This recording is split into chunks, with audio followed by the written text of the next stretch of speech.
കോഴിക്കോട് വേദവ്യാസ സൈനിക് സ്കൂളിൽ നിന്നും ചാടിപ്പോയ 7ാം ക്ലാസ് വിദ്യാർത്ഥിയെ 7 ദിവസം കഴിഞ്ഞിട്ടും കണ്ടെത്താനാകാതെ പോലീസ്.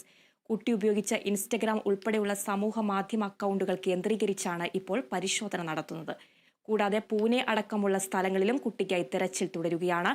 കൂടുതൽ CCTV ദൃശ്യങ്ങൾ പരിശോധിച്ചു വരികയാണ് പോലീസ്.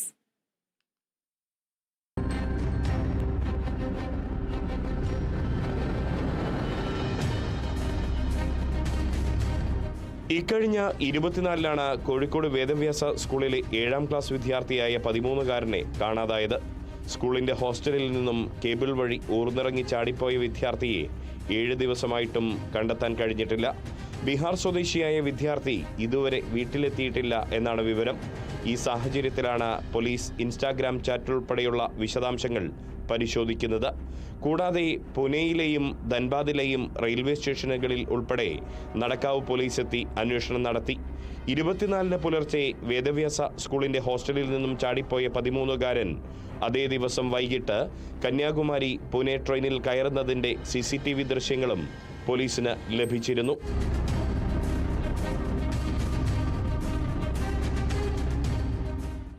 ഇത് കേന്ദ്രീകരിച്ചാണ് പോലീസ് പൂനെയിലും ധൻബാദിലും പരിശോധന നടത്തിയത്. 24-ന് പുലർച്ചെ 3 മണിയോടുകൂടി കോഴിക്കോട് റെയിൽവേ സ്റ്റേഷനിൽ എത്തിയ കുട്ടി രാവിലെ 6 മണി മുതൽ ഉച്ച കഴിയുന്നതുവരെ പാലക്കാട് റെയിൽവേ സ്റ്റേഷനിൽ ചെലവഴിച്ച വിവരവും പോലീസ് ശേഖരിച്ചിട്ടുണ്ട്.